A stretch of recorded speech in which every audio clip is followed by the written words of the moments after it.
BJP बुझ रही है उसकी हर कोशिश और हर पैतरे के बावजूद उसकी जमीन बहुत तेजी से उसके पैरों के नीचे से खिसक रही है। बीजेपी दांव चलती है या कहिए चलना चाहती है, लेकिन पड़ हर दांव उस पर ही उल्टा जाता है और इसका ताजा उदाहरण लद्दाख है। अनुच्छेद 370 को हटाकर बीजेपी जो सुरंग जम्मू कश्मीर में खुद के पहुंचने के लिए खोदकर खुश हो रही थी, उस सुरंग में लद्दाख ने बीजेपी की एंट्री के लिए मिट्टी भर दिया है।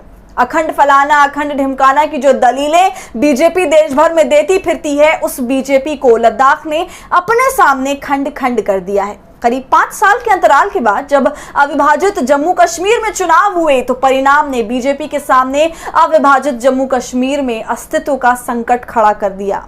और जो नतीजे सामने हैं वो ये कि बीजेपी का कोई भी पैतरा नहीं चला और इंडिया गठबंधन का कोई दांव ऐसा रहा नहीं जो कारगर साबित ना हुआ हो। नमस्कार, आदाब, आप देख रहे खबर अड्डा और आपके साथ मैं हूं सुम्बुलीरम। अनुच्छेद 370 के हटने के बाद बीजेपी लद्दाख में हो रहे चुनाव के नतीजे जानने के लिए जितनी ललायत थी उसे उतनी ही मायूसी हाथ लगी है। लद्दाख स्वायत्त पहाड़ी विकास परिषद व कारगिल चुनाव में बीजेपी को मुंह की खानी पड़ी है और ये तब है जब गाहे बगाए कोई ना कोई बीजेपी नेता और खुद प्रधानमंत्री मोदी लद्दाख जाते रहे हैं। और याद कीजिए, यहीं से पीएम मोदी ने लाल आंखें चीन को दिखाने की बातें की थी, लेकिन इस चुनाव के परिणाम बताते हैं कि राहुल गांधी का केवल एक दौरा पीएम मोदी और बीजेपी की बातों पर बहुत भारी पड़ गया।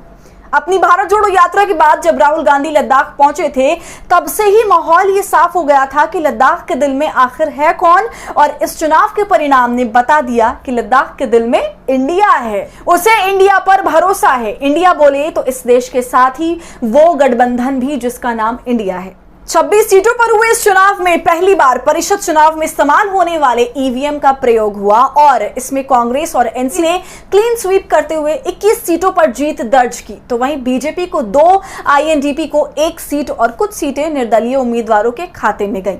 आपको बता दें कि दुनिया की तथाकथित सबसे बड़ी पार्टी यानी कि बीजेपी ने कुल 17 उम्मीदवार उतारे थे, लेकिन बीजेपी के इन उम्मीदवारों में से 15 सही से जमीन पर उतर नहीं पाए और बीजेपी की सियासी जमीन इन चुनावों में 5 साल की तैयारी के बावजूद कमजोर ही रही। इससे जो 2 बातें पक्की हुई वो ये कि बीजेपी को अनुच्छेद 370 हटाने का कुछ खास फायदा हुआ नहीं, और दूसरी ये कि लद्दाख और जम्मू कश्मीर में मौसम इंडिया गठबंधन का ही आ रहा है। बीजेपी इंडिया गठबंधन को घमंडिया साबित करने के चक्कर में रह गई और इंडिया ने उसे लोगों की नजरों में अति आत्मविश्वासी और जमीन से ऊपर हवा में चलने वाली पार्टी साबित कर दिया।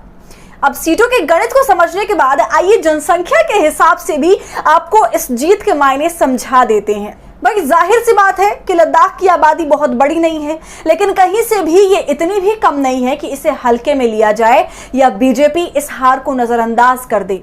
इस बार के चुनाव में करीब 77% मतदाताओं ने अपने मताधिकार का इस्तेमाल किया और करीब 95,000 से अधिक पात्र मतदाताओं में से 74,000 से अधिक मतदाताओं ने वोट किया। और लद्दाख की जनसंख्या के हिसाब से इस बम्पर वोटिंग के बाद लद्दाख में कांग्रेस और एनसी की जीत हुई है। और करीब 1 दशक बाद इस ऐतिहासिक जीत पर कांग्रेस भी गदगद है और कांग्रेस ने ट्विटर पर इसका इजहार करते हुए लिखा कि ये नफरत के खिलाफ मोहब्बत की जीत है।